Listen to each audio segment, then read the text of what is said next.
Hello friends, இந்த வீடியோவில் இன்றைக்கி என்ன பார்க்க போகிறோம் அப்படின்னு பார்த்தீங்கன்னா, டிஎன்பிஎஸ்சியில் சிலபஸில் இருக்கக்கூடிய சிறுகதை தொகுப்பில் சாகித்ய அகாடமி விருது பெற்ற தமிழ் சிறுகதை எழுத்தாளர்களை பற்றி தான் இதில் நம்ம பார்க்க போகிறோம்.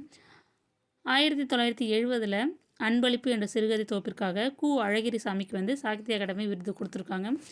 1979 சக்தி வைத்தியம் என்ற சிறுகதை தொகுப்பிற்காக ஜானகிராமன்றவர் வந்து சாகித்ய அகாடமி விருது வாங்கியிருக்காரு.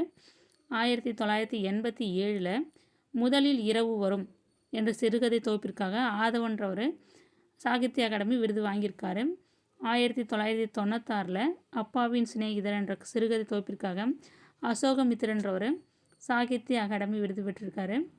2008 மின்சாரப்பூ என்ற சிறுகதை தொகுப்பிற்காக மேலாண்மை பொன்னுசாமின்றவர் சாகித்ய அகாடமி விருது வாங்கியிருக்காரு. 2010 சூடிய பூ சூடற்க என்ற சிறுகதை தொகுப்பிற்காக நாஞ்சில் நாடன்றவர் சாகித்ய அகாடமி விருது வாங்கியிருக்காரு.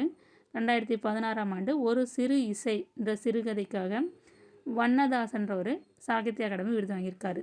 இது மட்டும் இல்லை, டிஎன்பிஎஸ்சி எக்ஸாமில் இந்த இயர் கேட்கலாம், எந்த வருஷத்தில் வாங்கியிருக்காங்கன்னு கேட்கலாம், இந்த சிறுகதை தொகுப்பினோட பெயர் என்னன்னு கேட்கலாம், யார் இவர், இந்த சிறுகதை தொகுப்பின் பேர் கொடுத்துட்டு இப்போது ஒரு சிறு இசைன்னு கொடுத்துட்டு இந்த சிறுகதை தொகுப்பை எழுதியவர் யார் அப்படின்னு கொஸ்டின் கேட்கலாம்.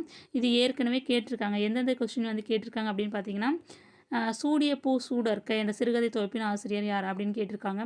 ஒரு சிறு இசை என்ற சிறுகதையின் ஆசிரியர் யார் அப்படின்ற கொஸ்டின் வந்து அடிக்கடி வந்து டிஎன்பிஎஸ்சி எக்ஸாமில் குரூப் 4 குரூப் 2 இதெல்லாம் வந்து கேட்டிருக்காங்க.